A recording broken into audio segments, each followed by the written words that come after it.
Okay guys, welcome to another video. In today's video we're going to take a look at this tool bag. This tool bag is made by Blue Ridge Overland Gear, and they specialize in off-roading / overland nylon gear, American made.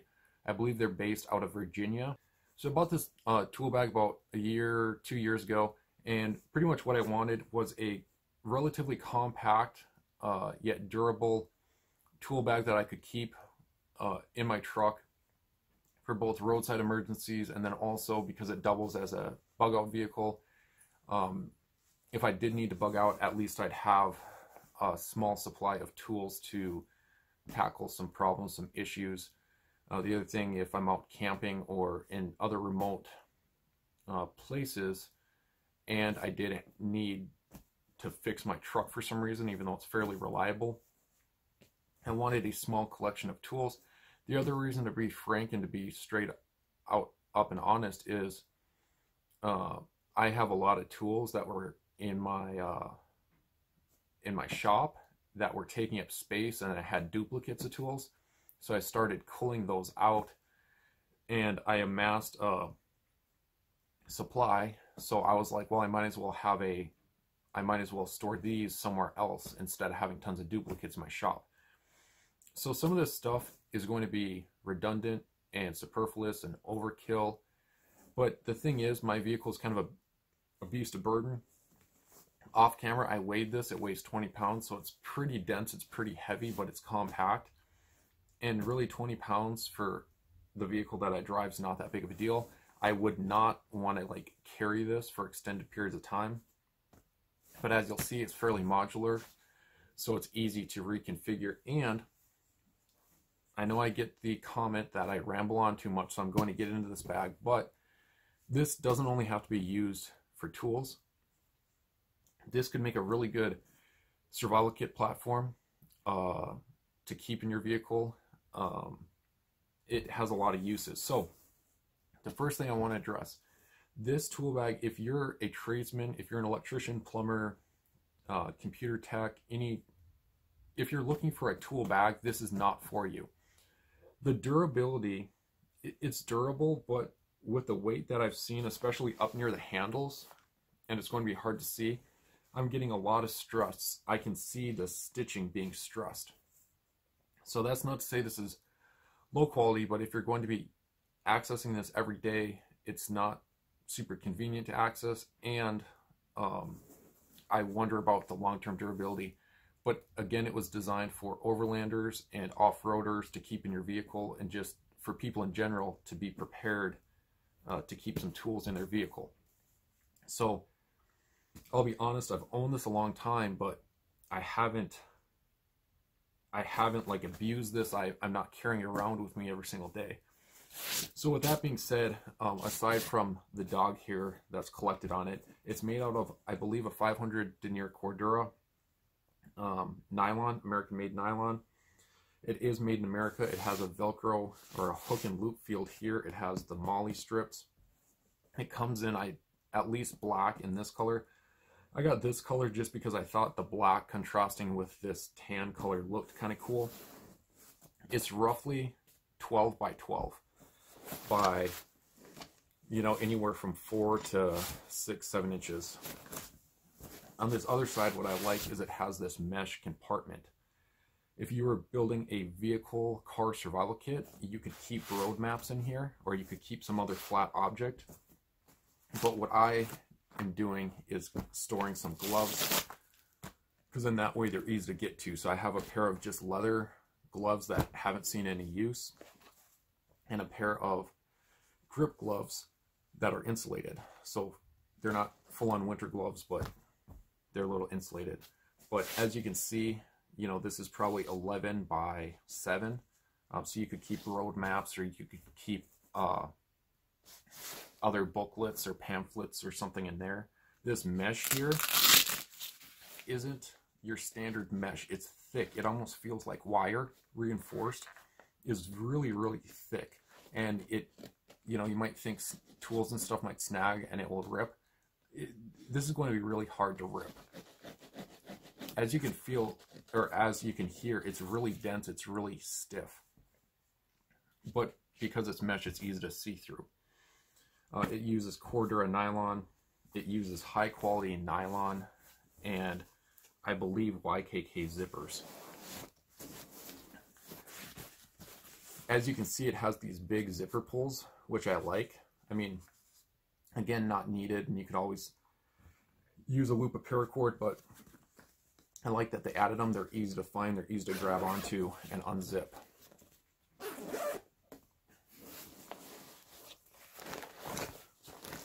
So the first thing I have in here, if I'm going to be using this roadside, I want to be safe than sorry.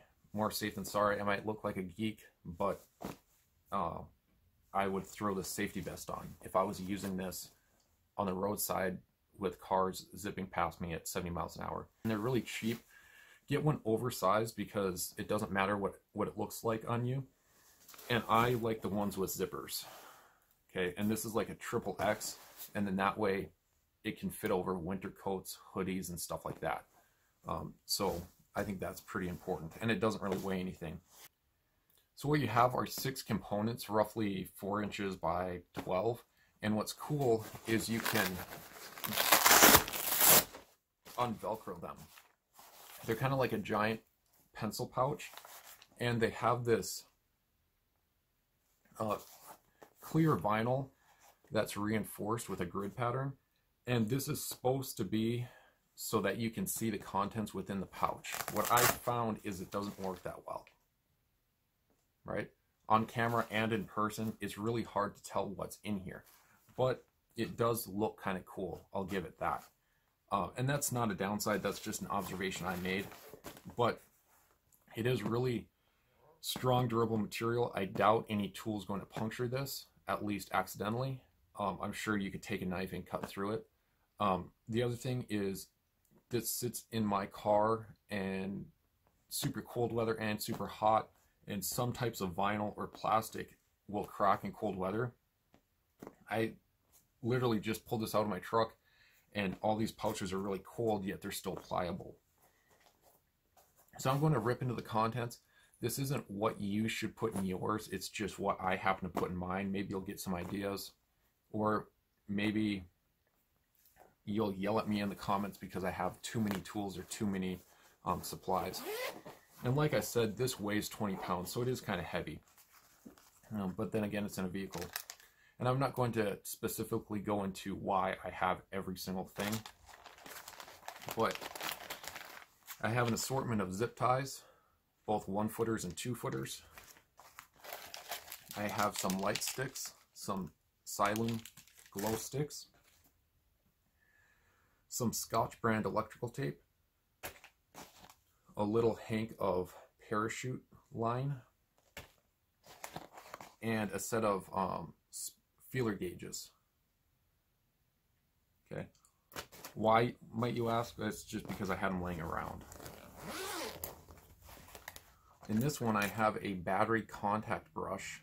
So for your battery terminals, you've probably seen them, but to clean off your battery contacts, because a lot of times in a dead battery scenario, it's because the contacts on your battery are corroded, not making good contact.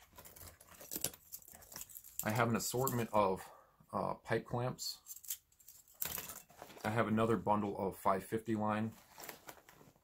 I have a cluster of 16 penny nails or 20 penny nails, and then an assortment of bolts that fit my vehicle, grade 8 and grade 5 galvanized bolts. This bolt, for example, fits in my tow hitch, so if I lose the receiver hitch pin, that would fit in there. So that's pretty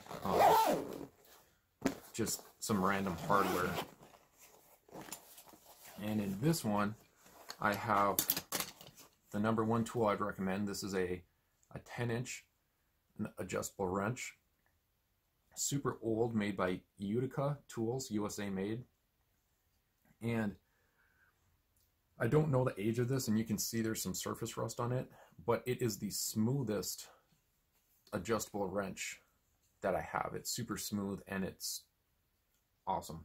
Then I have a line of sockets in metric, and then I have Gear Wrench brand ratcheting combination wrenches and a 3/8 ratchet, and they're all in metric.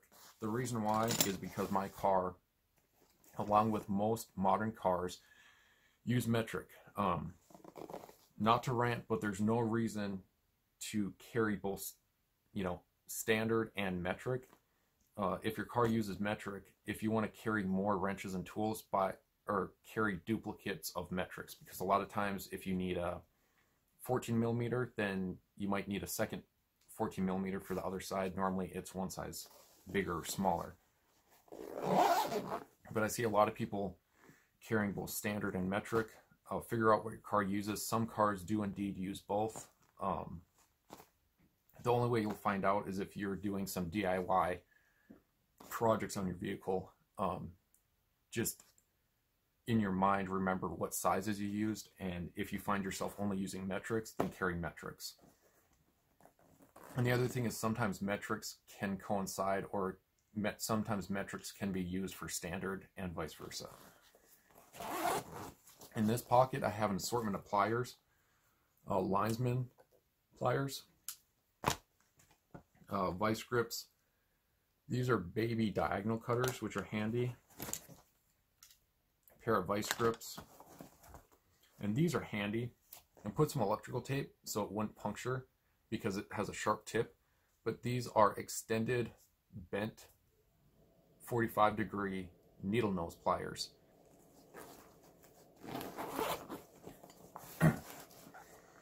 In this one I have a set of metric, again metric sized hex keys. I have an extendable magnet, which I use a lot, especially when I'm working on my own vehicle. I don't know what I'm doing, I drop something. This comes in super useful. Made by Craftsman. I have an assortment of punches, or alignment pins, center punches, and stuff like that in various sizes. And then I just have some screwdrivers, an alignment pin, which is really handy, and then a set of torque spits and nut drivers in the common sizes.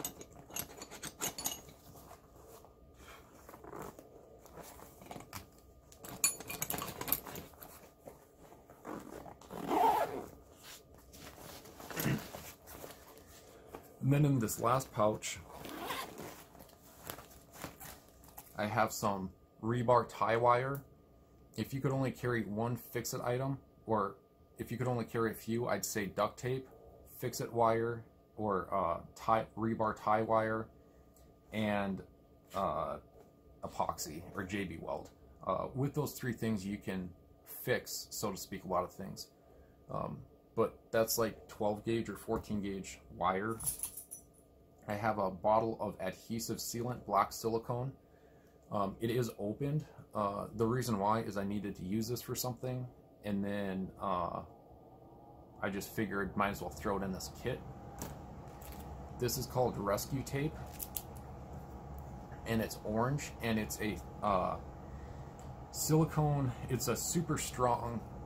You can use this to fix hydraulic lines, you can use this to fix brake lines and radiator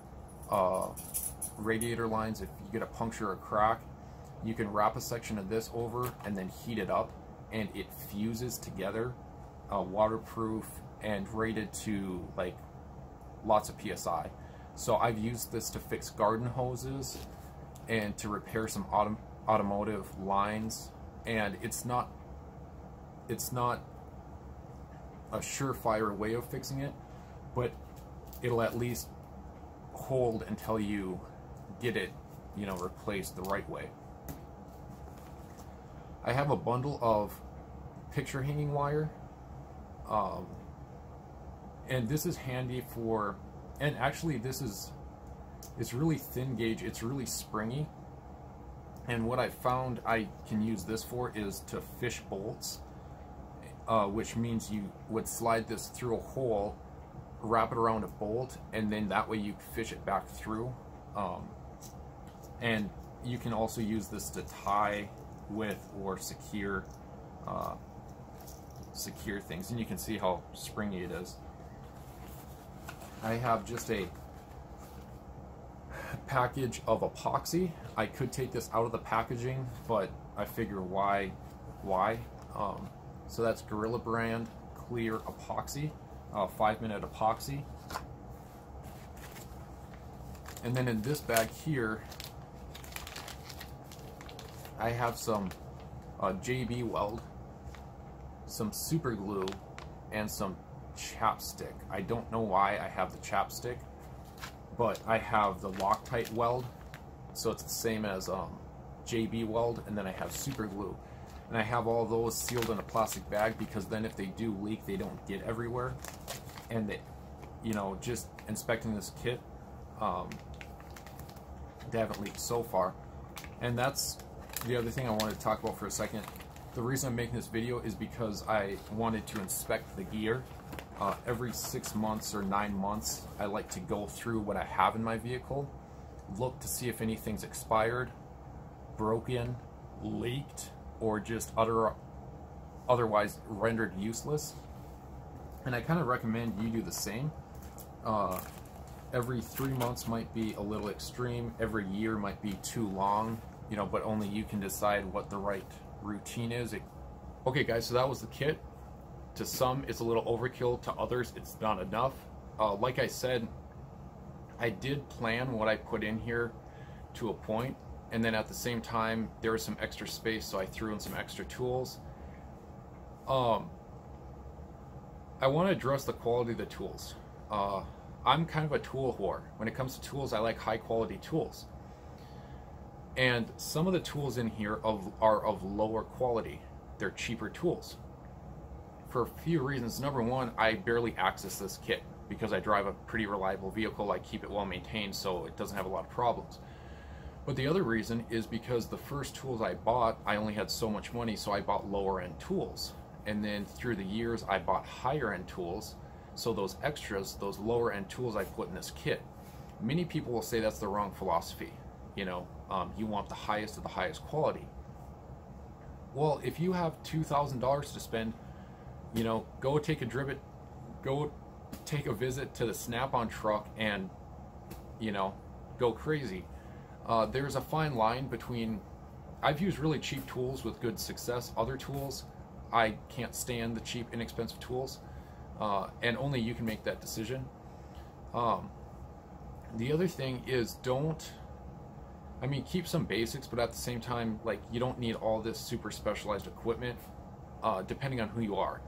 If you're not like a certified mechanic or automotive technician, then there's not a huge reason why you need broad, expansive tools. You might be better off calling the tow truck or AAA, or calling a buddy to tow you back to your house or tow you to the service garage. At the end of the day, what I would recommend, especially if you're a guy with a lot of tools that is cluttering up your shop, is figure out what duplicate tools you have. And like you saw, all the tools in this kit weren't matching. Some were used, some were like new, some were cheap, some were higher end. But if you have tons of duplicate tools, there's nothing wrong with that, but consider keeping some of those duplicates in your vehicle, because then, even if you drive a good, reliable vehicle, you might need to go help someone else, or it might not even be automotive related. You might be at someone else's house and they need a certain tool, and you might just so happen to have it in your vehicle. This isn't all the tools. I might do a longer form video showing everything I keep in my truck. I have a few small hammers, a hacksaw, bolt cutters, shovel, axe. Like, I have a lot of larger tools, but this is just the small tools that fit within this kit. At the end of the day, the reasons I like this kit: it's American made, it's a modular design, it's flat, it's slim, it's easy to stow, and even the smallest of cars. When we take the girlfriend's small subcompact car on road trips, I take this out of my vehicle and I throw it in the back of hers. The things I don't like are the questionable stitching and quality, even though it hasn't been an issue yet, and the price. I haven't covered the price, and I don't remember how much it was, but I think it was around 100, if not a little bit more. That might be out of the ballpark for some people, and that's a-okay. You can go to Home Depot today, or Menards, Home Depot, Lowe's, and buy a $15 Husky brand tool bag and use that. And I used that for many years, and then I wanted to better utilize space and upgrade, so that's why I went to this. You know, what I would recommend is carrying at least some tools with you, dependent on your skill level. Even if you're not super competent with the tools, maybe someone that comes along is more competent, and they'll be better served if you have the tools at hand. So like always, hopefully you guys enjoyed this video. You can go back to my homepage, watch some of my current videos. If you like what you see, feel free to subscribe, and thanks for watching this presentation.